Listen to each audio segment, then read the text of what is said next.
নমস্কার বন্ধুরা, আমি পলাশ বিশ্বাস আর আপনারা দেখছেন পলাশ বিশ্বাস ভিডিওস। আশা করি আপনারা প্রত্যেকে ভালো আছেন আর আপনাদের বাগানের গাছগুলিও ভীষণ ভালো আছে। বন্ধুরা, থাম্বনেল আর টাইটেল দেখে বুঝতেই পেরে গেছেন যে আজ কোন বিষয় নিয়ে আলোচনা করতে চলেছি।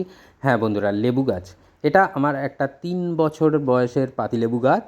আর এই পাতিলেবু গাছের উপরে দেখাবো। তো এই পাতিলেবু গাছটা 12 মাসেই যেটা পাতিলেবু সেটাকেই সেই ফলই হয়। তো আজকের যে কেয়ারটা বলবো, সব লেবু গাছেই এটা করতে হবে এই অক্টোবর মাসে। অক্টোবর মাসে এই কেয়ারটাকে না করলে কিন্তু আপনার লেবু গাছের সময় মতো ফলন পাবেন না। এই কথাটা মাথায় রেখে কিন্তু লেবু গাছটা কেয়ার করে ফেলুন আপনার বাগানে, টবের মধ্যে যে লেবু গাছ আছে সেই লেবু গাছে। তো কী কেয়ার নিতে হবে, কীভাবে পরিচর্যা করতে হবে, ডিটেলসে সবটাই বলবো। একটু স্কিপ না করে সম্পূর্ণ ভিডিওটা দেখার অনুরোধ রইল। একটু ধৈর্য ধরে 10টা মিনিট ব্যাস, তাহলেই লেবু গাছ নিয়ে আর কোনো চিন্তা থাকবে না এই ভিডিওটা দেখার পরে।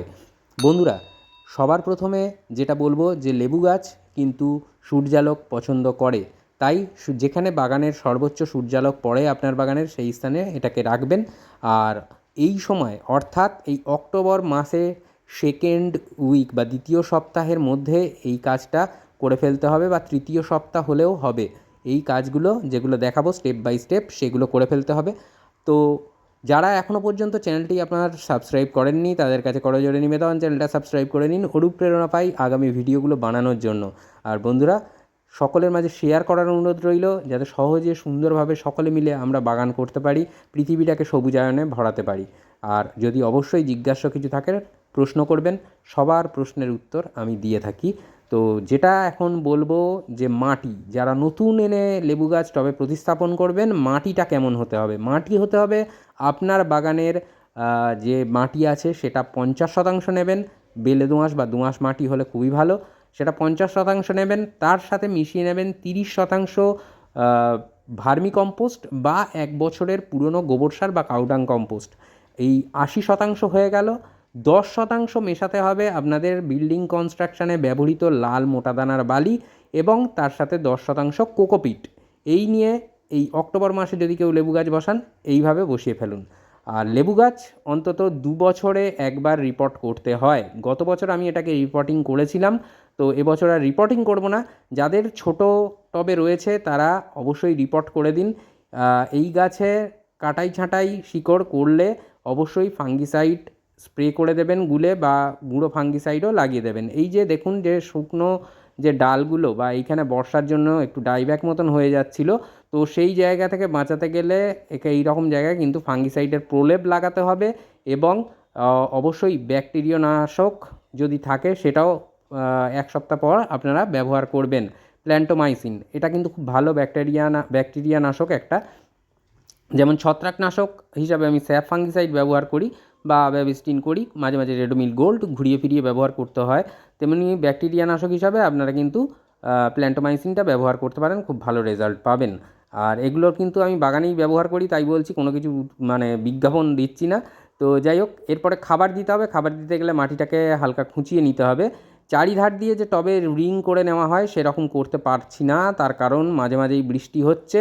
তো বৃষ্টি হলে এই জিনিসটা আমাদের করাটা খুব চাপের, কারণ অনেক শিকড় কিন্তু ছিঁড়ে যেতে পারে, কারণ মাটি দলা পাকিয়ে যায় বৃষ্টি হলে। যদি হার্ড থাকে বা শুকনো থাকে মাটি, তাহলে কিন্তু এই কাজটা আমরা করে নিতে পারি। মানে চারিধার দিয়ে কিনারা ধরে রিং করে নেবো, সেখানে খাবার দেবো, মাটি চাপা দিয়ে দেবো, এটা করতে পারি। আর যাদের মানে আমার মতন খোলা আকাশের নিচে রয়েছে, বৃষ্টিতে ভিজছে, তাদের পক্ষে ওই কাজটা করা সম্ভব নয়, কারণ মূল শিকড়েও চোট লাগতে পারে।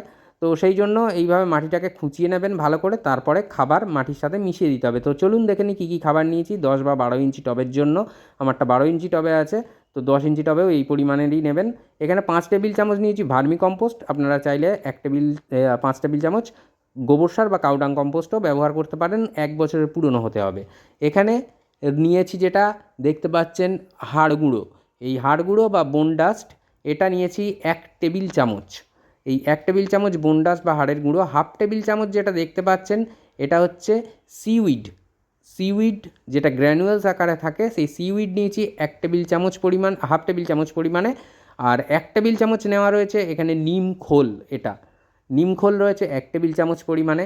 এরপরে যেটা মানে নেওয়া হয়েছে সেটা সরিষার খোলের গুঁড়ো, এটা কিন্তু অবশ্যই মানে অন্তত 4-5 মাসের পুরানো হতে হবে, না হলে কিন্তু সরাসরি মাটিতে দেবেন না। যে দোকান থেকে কিনে নিয়ে এসে দিলাম সেটা করতে যাবেন না, তাতে গাছের ক্ষতি হতে পারে, শিকড়ের ক্ষতি হতে পারে।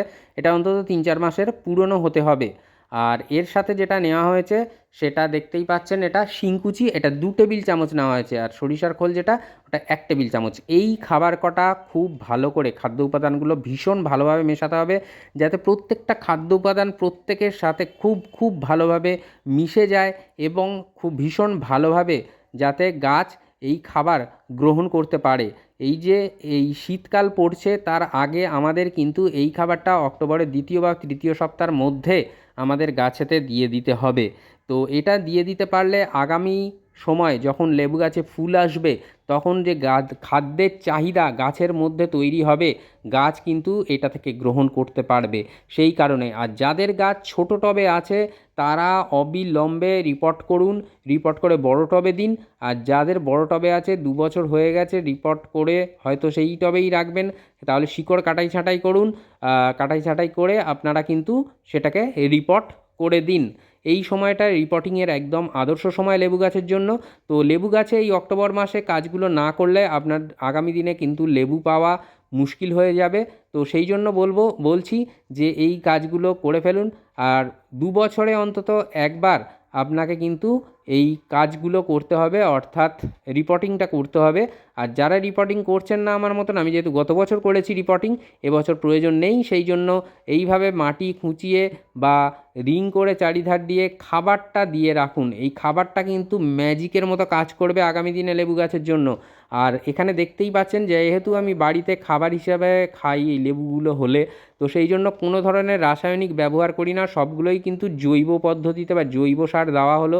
এরপরে স্টেপ বাই স্টেপ আমি সম্পূর্ণ জৈব পদ্ধতিতেই লেবু গাছের পরিচর্যা দেখাবো। একটাও রাসায়নিক সার এখানে ব্যবহার করা হবে না বা আমি ব্যবহার করব না। তার কারণ যেহেতু বললাম যে বাড়িতে খাই, অন্তত কিছু তো ফ্রেশ জিনিস খাই নিজের বাগানের।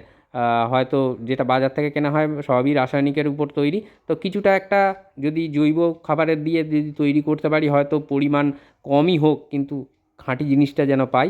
তো সেই জন্যই এই কাজ। তো পরিমাণ কম হবে না, আশা করি আগামী দিনে ভিডিওগুলোতে দেখতে পাবেন যে কী হারে লেবু ধরবে আমার গাছে, কারণ আমি জানি, কারণ প্রত্যেক বছরই এই কাজগুলো করি এবং গত বছরের ভিডিওগুলো দেখলেই বুঝতে পারবেন যে গত বছর কী হারে লেবু দিয়েছে এই গাছ।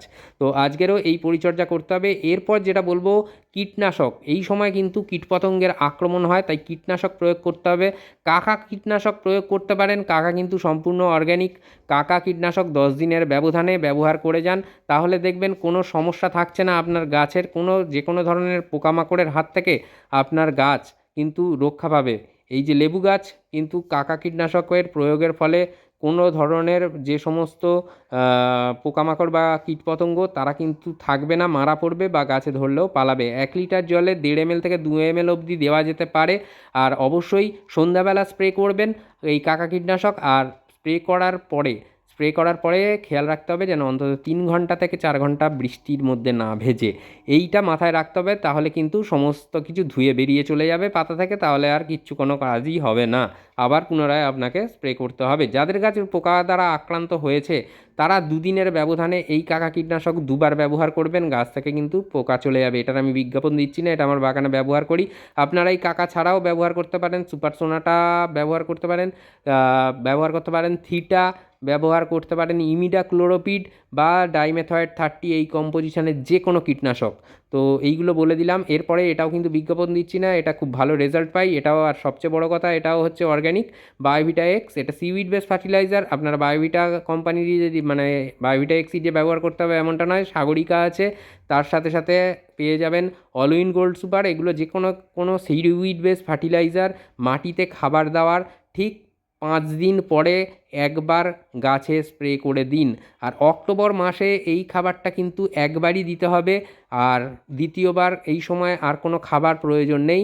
আর খাবার দেওয়ার 5 দিন পরেই কিন্তু এই যেটা বললাম যে সিউইড বেস ফার্টিলাইজার একবার খালি স্প্রে করে দিতে হবে। এখানে বা সিউইডের মধ্যে সিউইড যেমন রয়েছে তেমন প্রচুর পরিমাণে অনুখাদ্য বা মাইক্রোনিউট্রিয়েন্ট রয়েছে এর মধ্যে, তার সাথে প্ল্যান্ট গ্রোথেরও কিছুটা কাজ করে থাকে। তো বলবো বন্ধুরা, এই জিনিসটা ব্যবহার করতে থাকুন এইভাবে, যেভাবে কেয়ারটা দেখালাম। অক্টোবর মাসে লেবু গাছে সত্বর এই কাজটা করে ফেলুন, দেখবেন আগামী দিনে লেবু ধরবে, অজস্র পরিমাণে ফুল আসবে এবং তারপরে স্টেপ বাই স্টেপ ফুল আসলে কী করবেন, ফুল আনতে গেলে বেশি পরিমাণে কী করবেন, ফুলগুলো থেকে গুটি ধরাতে গেলে কী করবেন এবং প্রচুর পরিমাণে ফল পেতে কী করবেন, সব ভিডিও পরপর আসবে লেবু গাছ নিয়ে। তাই যারা নতুন দেখছেন অবশ্যই চ্যানেলটা সাবস্ক্রাইব করে রাখার অনুরোধ রইল, যাতে আপনারা নোটিফিকেশানটা পেয়ে যান। প্রতিদিন সন্ধ্যে 6টায় আমার চ্যানেলে কিন্তু বাগান সংক্রান্ত ভিডিও আসে। তাই বলবো বন্ধুরা যে এইভাবে কেয়ার করুন, আর কোনো কিছু জিজ্ঞাসা থাকলে অবশ্যই কমেন্ট বক্সে কমেন্ট করুন, আমি সবার প্রশ্নের উত্তর দিয়ে থাকি। মন থাক চিরসবুজ, পৃথিবী হোক সবুজময়, এই বলে আজকে এখানেই সমাপ্ত করছি। আবার আসছি আগামীকাল ঠিক সন্ধ্যে 6টায়। ততক্ষণ সকলে সুস্থ থাকুন, ভালো থাকুন, প্রচুর পরিমাণে গাছ লাগানোর পাশাপাশি অবশ্যই দেখতে থাকুন পলাশ বিশ্বাস ভিডিওস। মন থাক চিরসবুজ, পৃথিবী হোক সবুজময়। নমস্কার বন্ধুরা, খুব ভালো থাকবেন সকলে।